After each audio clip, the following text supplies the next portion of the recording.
everybody. Welcome to the 21st Annual Mayor's Breakfast, and thank you all for being here today. We have endured some challenging times over the past year or so, and we're so glad to be back together in person once again for this event.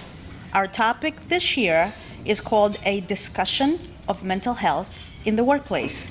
We have an astounding moderator and an amazing panel of participants that will sure captivate you. At this time, I would like to invite Manny Zidias to come to the front of the podium to lead us in the Pledge of Allegiance. So please stand.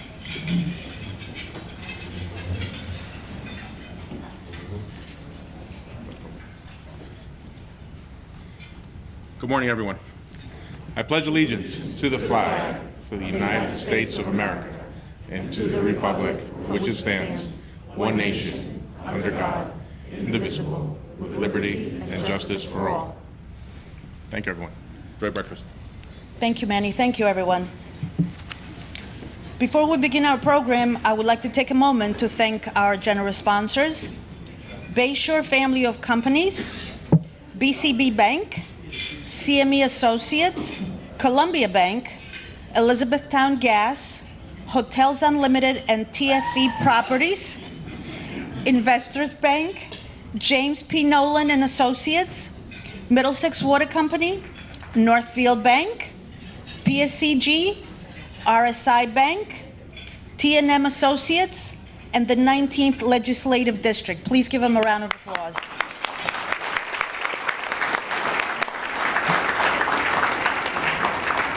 Thank you to all for your generous support. At this time, I would like to remind you about our upcoming events. On September 29th, we're having the Women's Leadership event. It's called Lights, Camera, Action, and it will be at the APAC in Avenel.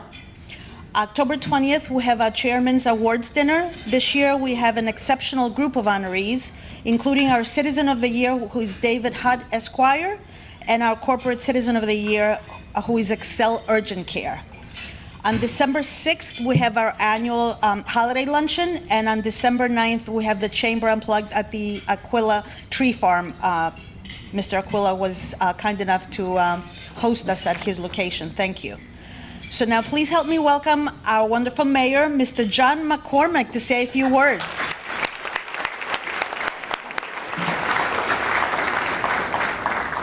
Good morning, and thank you very much, Angie, and thank you to the Chamber of Commerce for always having this wonderful breakfast. We always get a good crowd. We always get a good topic, so thank you for being here. I'd like to quickly introduce some of our elected officials, our town council members, Council President, Councilman-at-Large Brian Small, Second Ward Councilman and Vice President Howie Bauer, Councilman-at-Large Greg Ficara, and 4th Ward Councilman Vera Patel. There's a whole host of town officials here. If you'd all just please stand up. I don't have time to introduce you all, or we'll be here till 12 o'clock. Everybody from the township that works here, please stand up.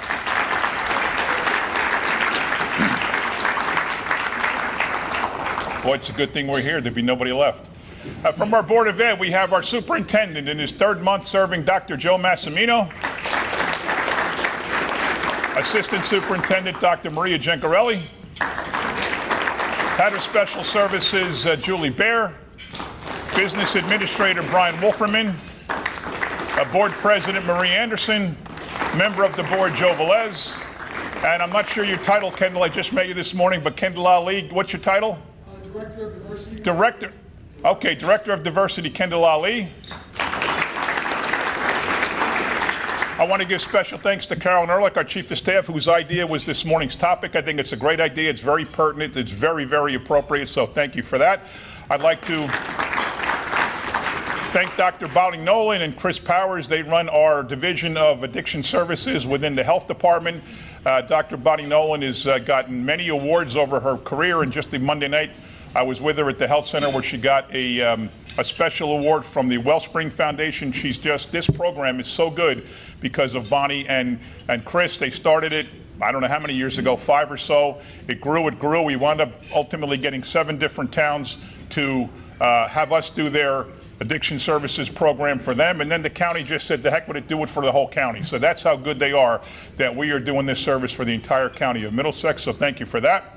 This is a mayor's breakfast, but there's nobody else here except the mayor of Woodbridge, who is my favorite member of the opposite party, Owen Henry. So with that, I'll turn it over to the experts and let them take you through this program, but thank you all for being here.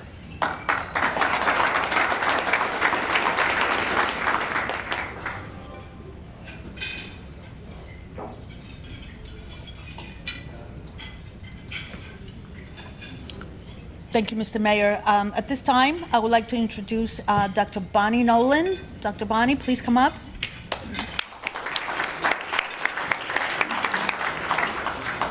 Good morning, welcome, thank you. Thank you, Mayor, for holding this event and for all that you do. And thank you, Karen Barnes of the Chamber of Commerce and Carolyn Ehrlich for inviting me to moderate a discussion on this very important topic. I'd like to begin by introducing a program that Woodbridge Township has implemented for people with behavioral illness in Woodbridge Township.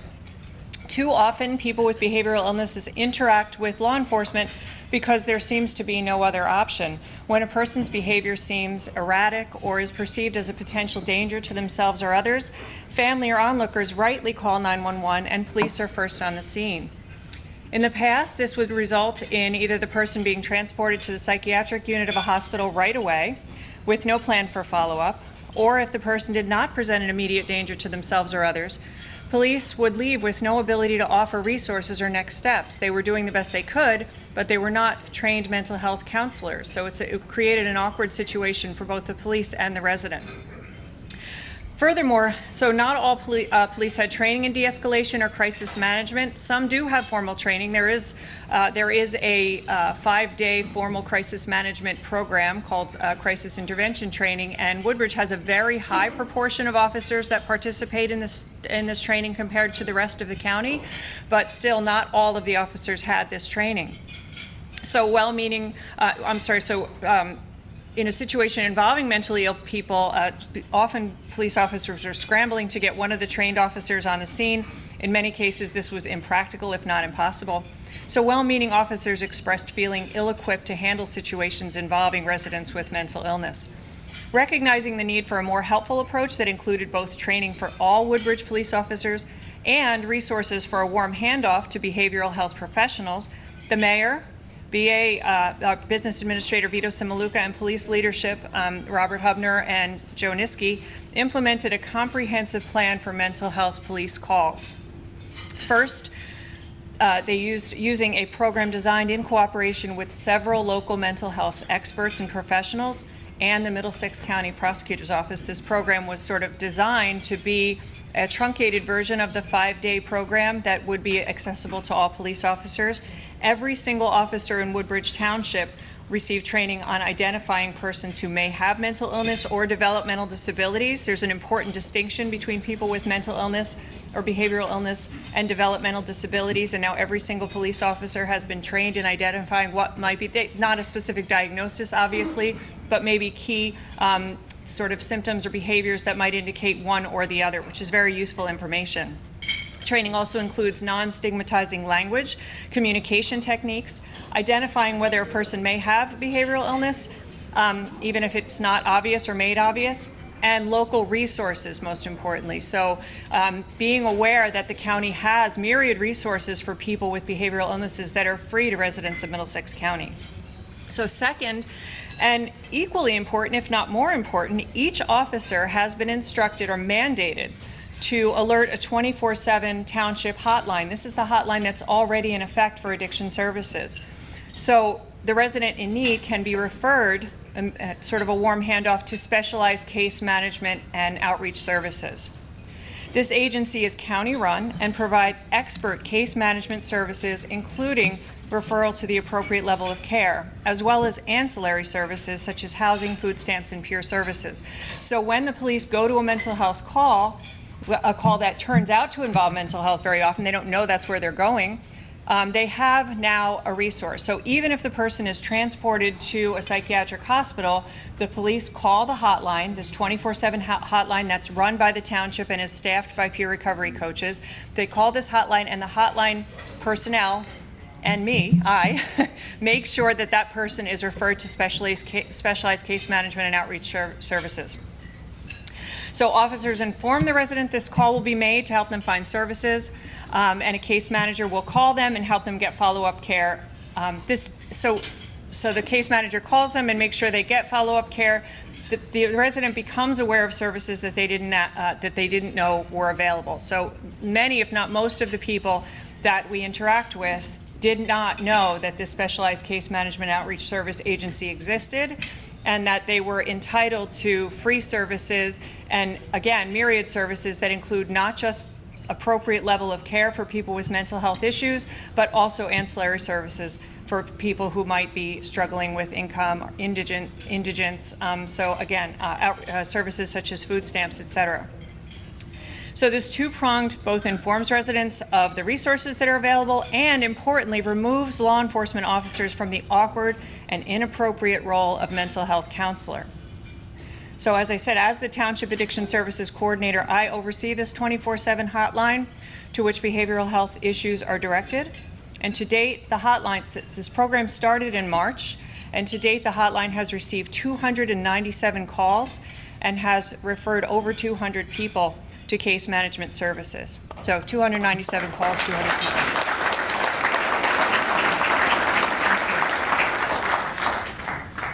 So we in Addiction Services do not interact directly with people who have co-occurring substance use issues. We refer them to the appropriate level of care. But the residents that we do interact with, so we do interact with people who have co-occurring issues like mental health issues as well as substance use issues. There's a high comorbidity rate there, a high co-occurrence there of substance use issues and mental health issues. We do interact with those people, and those residents overwhelmingly express appreciation for this new approach, which enables police to help residents with mental health issues in ways they were not equipped to do previously. There are many resources available in Middlesex County, and this program guarantees that any person with mental illness interacting with law enforcement will get a warm handoff to someone who can and will help them access those resources. As a resident and mental health advocate, I applaud the Township for implementing a truly meaningful approach and enabling law enforcement officers to play a helping role in getting residents the care they need. So thank you. That is the mental health program. It's ongoing. It is growing. And as we identify new needs with this mental health program, we will implement them. And that's the wonderful part of working in this township with this progressive administration. We're able to implement things nimbly using existing structures within township government. So thank you. So with that, I'll move on to our next speaker. Thank you.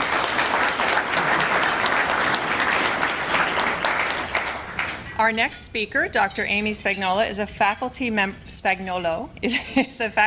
in the Department of Psychiatric Rehabilitation and Counseling Professions at Rutgers, the State University.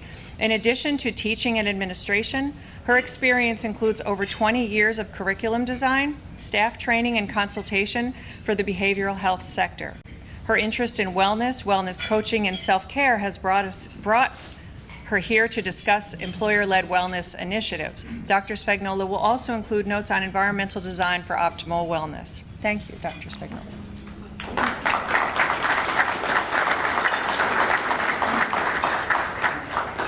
Good morning. Is this the right mic or is it that one? Do I sound okay? Okay, great. So thank you very much, Mayor McCormick, Karen Barnes, the Chamber, and Bonnie Nolan for inviting me here to join you for this morning's breakfast. I had no idea it was this big of a deal. This is a group of really important people, and I just got incredibly nervous listening to everyone else, but I'm happy to be here. And I want to thank you all for coming today and for your openness to talk about mental health in the workplace, which is not a very popular topic, but certainly a very critical one. As community business leaders, you have great influence over the ways in which your individual agencies, organizations, and businesses can really work to support the health and wellness of thousands of employees from our state and your county. So for my part of this discussion this morning, I'm going to try to focus on two themes. The first is wellness is everyone's business. And the second is effective strategies for supporting employee wellness. So in my work at Rutgers University, I've been witnessing the return to campus by 65,000 students over the past 2 weeks. it went from a ghost town to a bustling campus again, and very quickly. COVID-19 has certainly shone a light on many health-related needs, but perhaps most impacted by the pandemic has been mental health needs. This is not only true of college-age students and faculty and researchers on Rutgers campuses, it's true nationally. And what we're seeing, which is reflected in our entire population, is that across the country, rates of mental health conditions have increased around 30%, depending on the research you're consulting. Additionally, rates of substance abuse are higher than ever reported. As we all return to whatever workspaces and in whatever configurations that may be, the business community needs to be mindful of the mental health and wellness of all of its employees, as well as yourselves. We're all managing a lot and have been for quite some time. So the tagline, "Wellness is everyone's business," comes from the expansive literature on workplace wellness initiatives that started almost 20 years ago, but certainly has been increased in the last 2 years. Now more than ever, employer-initiated and facilitated wellness and self-care strategies need to be mobilized, and they don't need to be expensive. A healthy and satisfied workforce saves companies millions of dollars per year and reduces costly turnover rates and disruption in services. Wellness programs are a valuable addition to any workplace, regardless of the industry.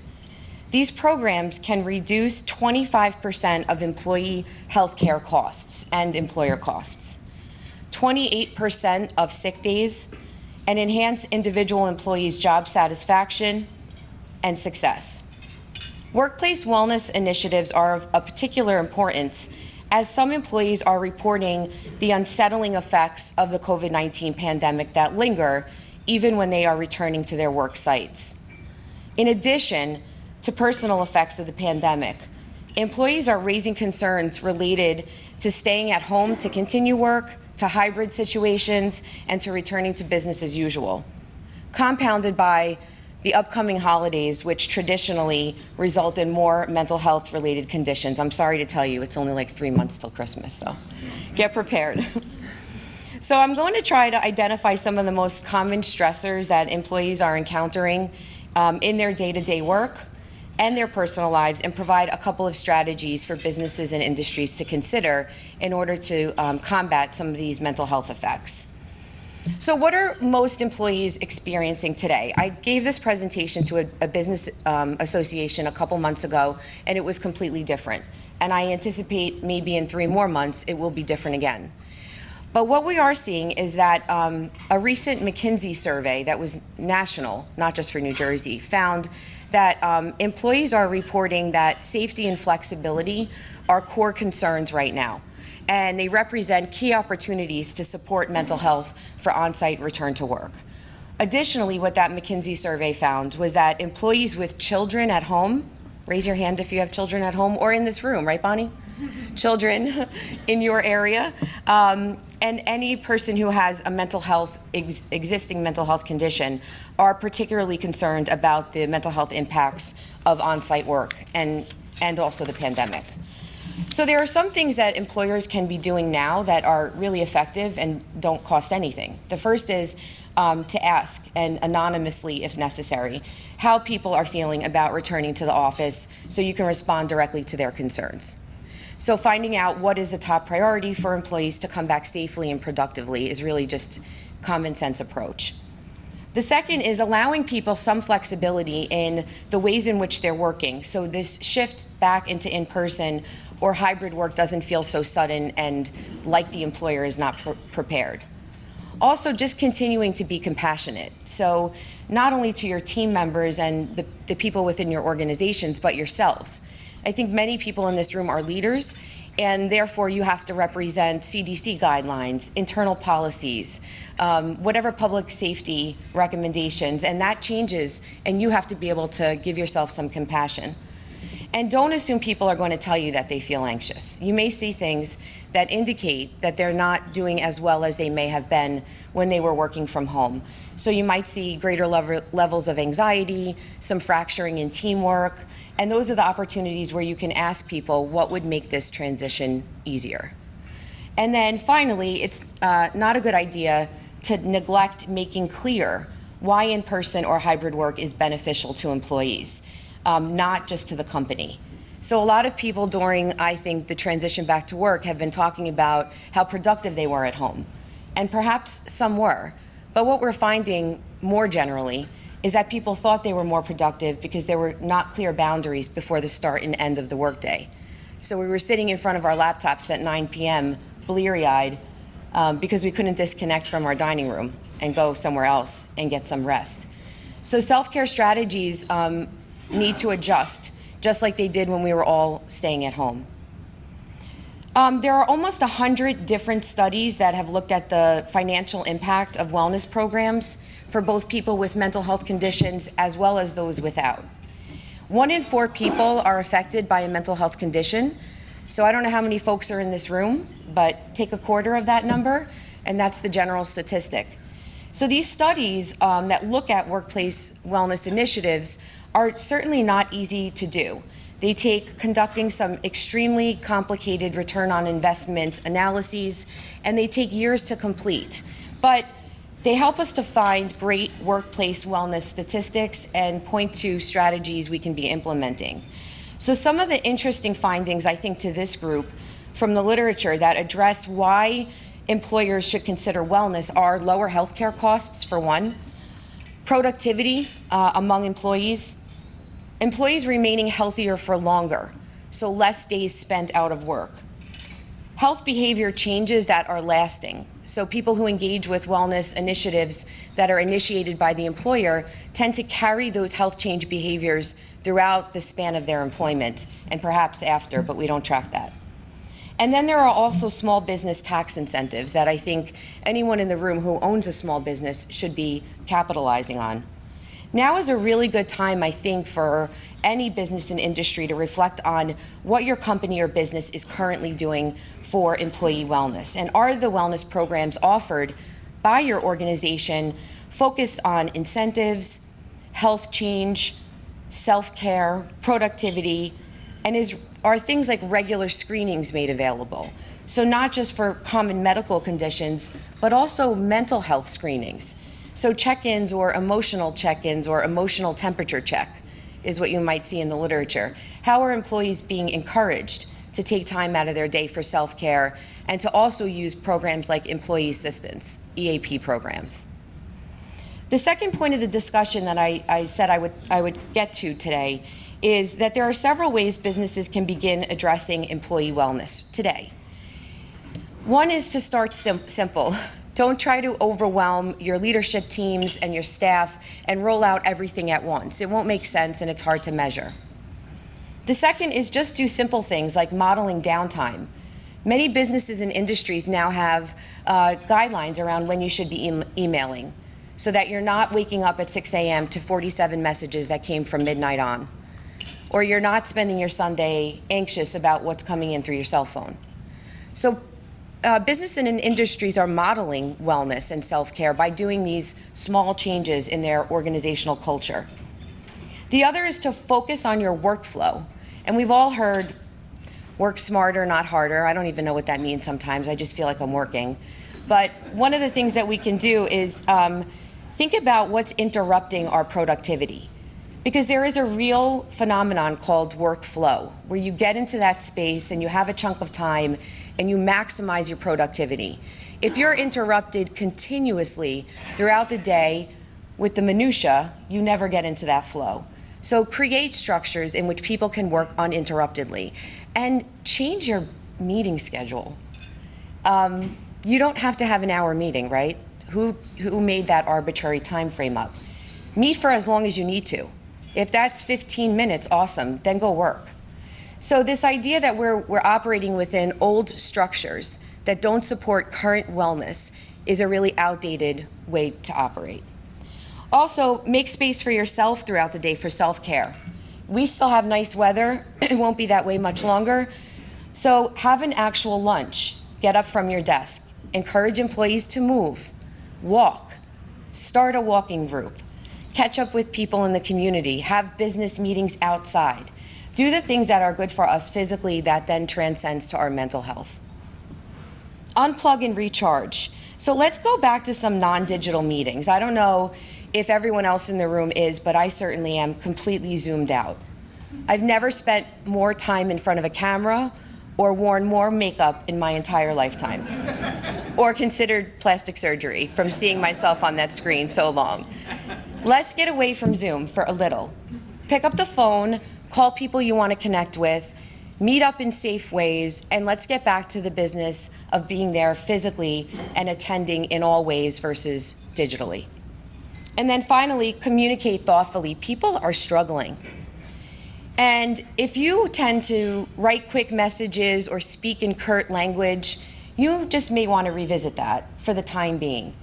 You can always start off with a, hey, hope everyone in your family and you are doing well. Changes the dynamic. And then say what you need to say, even if it's harsh. But just easing people back into the very simple niceties that get lost in translation when we've been operating from such a distance. It really enhances people's morale. So here are some additional questions, and I'm going to wrap up in a moment. So here are some things to think about when you're planning workplace wellness initiatives. Think about the why. What's the purpose of the wellness initiative? Who among your colleagues and the people that work at your organization would most benefit from those initiatives, and then use them as champions? Because once people get engaged and it feels good, the power of word of mouth, as you all know in the business industry, is immeasurable. Also think about who's going to lead these initiatives. They don't happen on their own. They need a leader, they need a committed group, and they need to be measured over time. So it's smart to identify what outcomes you're going to be looking at for the longer term. What might you want to do to make small changes in the worksite culture? So for example, instead of showing up with that big box of donuts, maybe bring in some fruit. Small changes. And then think really thoroughly about what are the consequences if you don't begin a wellness initiative. What could potentially happen within your organization if you don't do something? So Bonnie also asked me to spend a few minutes talking about workspace and physical spaces. And this scares people because automatically business leaders start to think about what is the cost of creating spaces for wellness. And they don't have to be high. So one of the wellness considerations of the physical space is what is available to you right now to capitalize on within your physical location. So there's been a boom in the growth of companies and consultants that focus on wellness in offices and business design. And that's been occurring over the past decade, but even more so since returning after the stay-at-home orders. We've all been scrambling to figure out what the heck is 3 feet versus 6, and how many handy wipes and sanitizers do you need in the space. This goes beyond that. This was salient before the pandemic.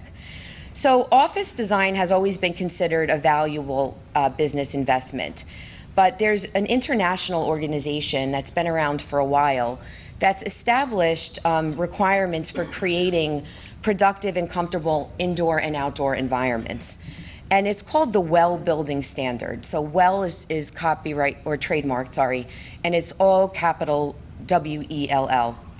And what they are is this premier standard for buildings, interior spaces, and communities that are seeking to implement and validate features that support and enhance human health and wellness in the business environment. Really cool guidelines and suggestions and organizations that you can consult in your area that are well certified.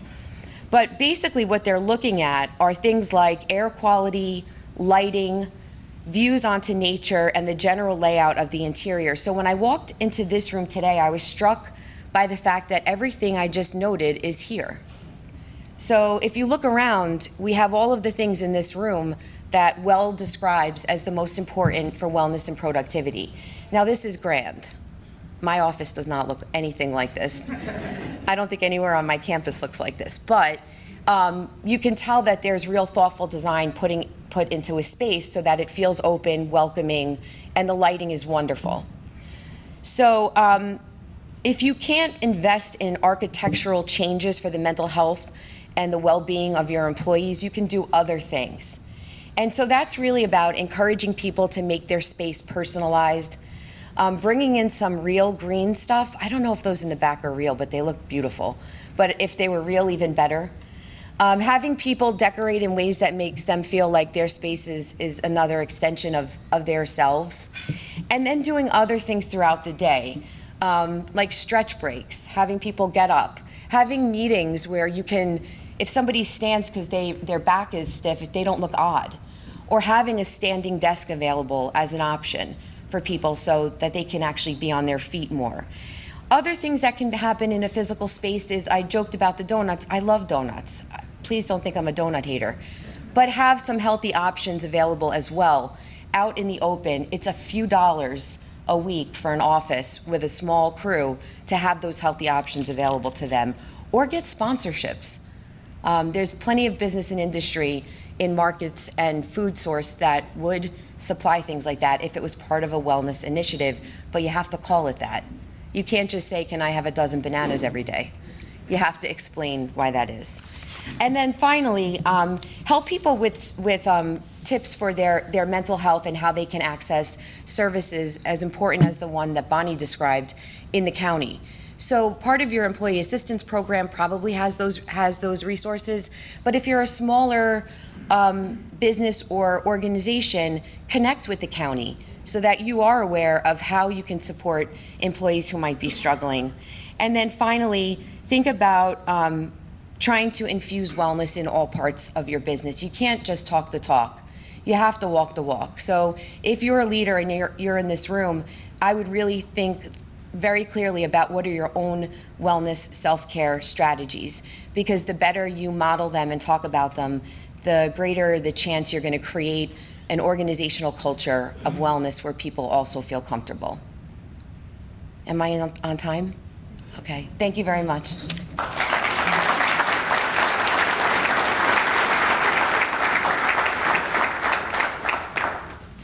Thank you so much. I learned a lot. That was excellent. Thanks very much. Our next speaker is someone with whom I've had the pleasure of working for the past 5 years. Chris Powers is the Recovery Coach Supervisor in Woodbridge Township Addiction Services. In this role, he's responsible for scheduling and directly supervising anywhere from 15 to 30 coaches in several programs, and has greatly contributed to the growth of the program since its inception in 2016. Chris is a certified peer recovery specialist and will speak with us today about how employers can facilitate a positive mental health environment from the perspective of an employee with a mental health diagnosis. I'm sorry, I don't know why I'm tripping over my words so much. Chris works with me, and I just want to comment that this program would not be possible without his hard work. There is nobody more dedicated to his work anywhere than Chris Powers is. I have to fight with him sometimes to take a sick day, so be aware of all that while he's talking. Thanks.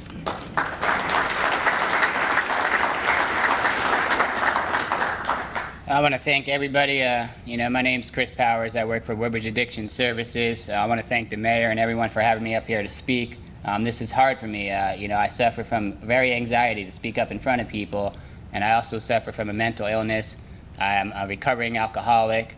I've had trouble all my life with my mind, So these folks took a chance on me, and I like helping the folks of the community, so that's what I do. And for me, it's very important to come to work and feel comfortable, right? And so, and that's what I do. I like to come to work and feel comfortable, but there's some things that I want to address that. Some people may come into work, with a cough, or they might not feel well mentally or physically or something like that. Stay home. I bet you most of you folks probably have 80 sick days in the bank. You know what I mean? Just take one, stay home, spend the time, and stare into space. Do what you got to do, to take that day off and recharge, And the weird thing is my other half, she wasn't feeling good this morning, and she was arguing. She wanted to go to work, and I said, no, I'm speaking on, you got to take a sick day. Take off, you know what I mean? I'm speaking on this stuff today. You're not feeling well.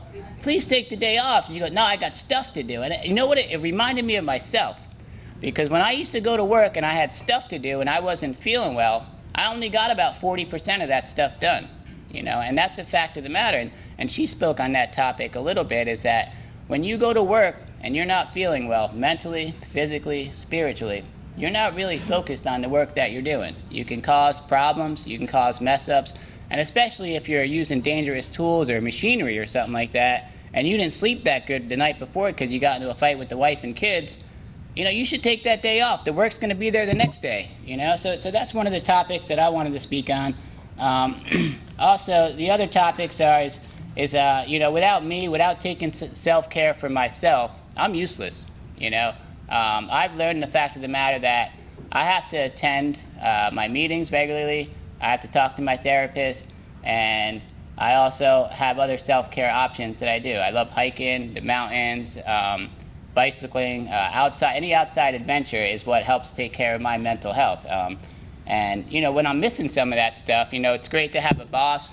And this is the next topic that I'm going to talk about, is communication with your boss, and the trust issue of to let your boss know how you're really feeling that day, And I learned this in a supervisor class that I didn't want to go to. Just, hey man, how you feeling that day? It's very simple, and the person should be honest with you on how they're really feeling. And if you have that trust and that bond between you and your workers, your workers can come up to you and say, hey, listen, man, I don't really feel that good that I'm working today. And the relationship between that is, okay, man, well, do you think you can get the work done, or do you think you're not feeling well enough to do the work, right? And the next day, if you give that person the day off, I bet you 200% of the work comes out of that person because they had a day to just recharge themselves. So communication is good, especially in an office workplace. You never know who's sitting in the next cubicle. They might be feeling some type of way. You're on the phone with your friend. You're having a conversation, and that person's name might come out of your mouth. That's no good. It causes drama in the workplace. We don't want that. You got a bunch of cubicles together and the office space is tight. Linda over there hears you talking about her.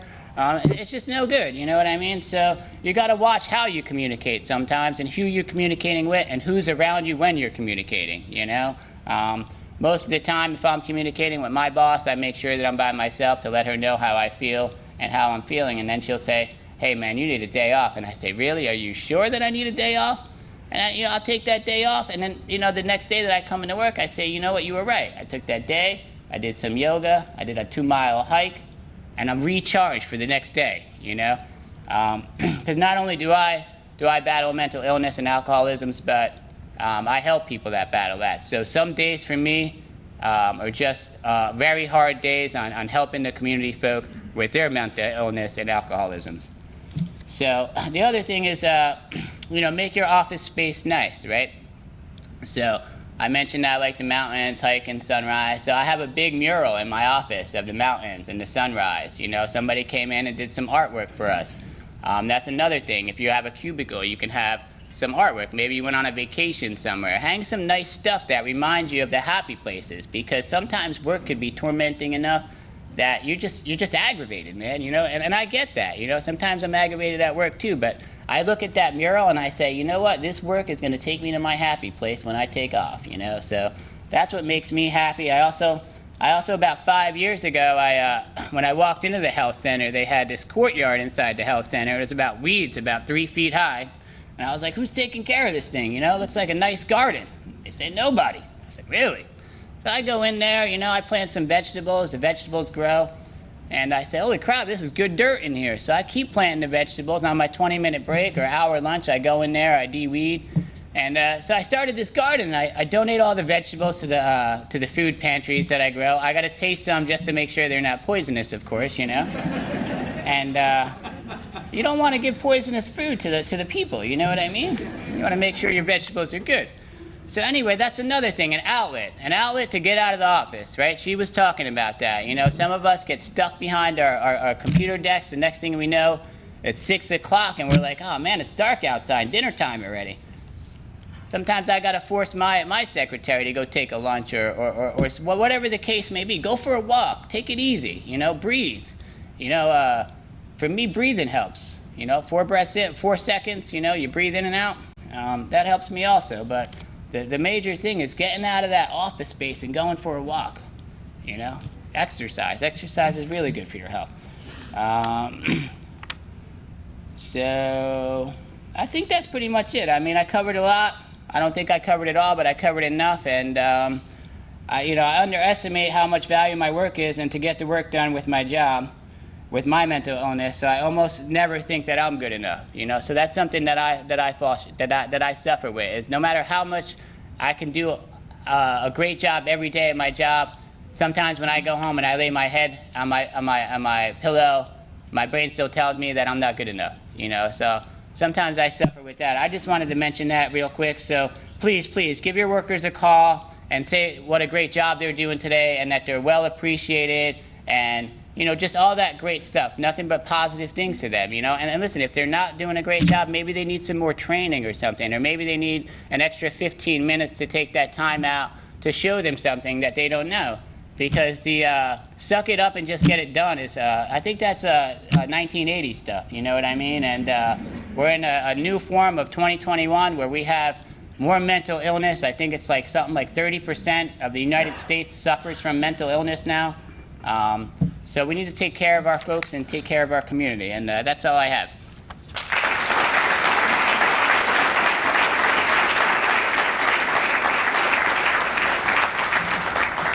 Thank you, Chris. And in case I haven't told you recently, you're doing a great job. So that concludes our program. I hope that you've learned something today. I know that I have. I want to congratulate everyone for coming here and wanting to learn more about this very important topic. I think that Dr. Spagnuolo is right, and data back this, that your business will be more profitable and more sustainable if you care about the well-being, the mental well-being and physical well-being of your employees. One more note on stigmatizing language. You may have heard me interspersing the word behavioral illness with mental illness. That's kind of where we're headed. Mental illness is becoming a bit more of a stigmatizing phrase, so we are sort of going away from that to behavioral illnesses, because we're recognizing the fact that the brain is behavior, and that's a physical part of your body. So behavioral illness just sort of represents that in a more accurate way. I want to thank you again for coming. This has been wonderful, and I appreciate everything that you do. Thank you. Thank you, Dr. Bonnie. Thank you to all the participants. Thank you all for coming. I hope you have a wonderful weekend. Looking forward to seeing you soon. And please enjoy each other's company, because we're all together again. Thank you again.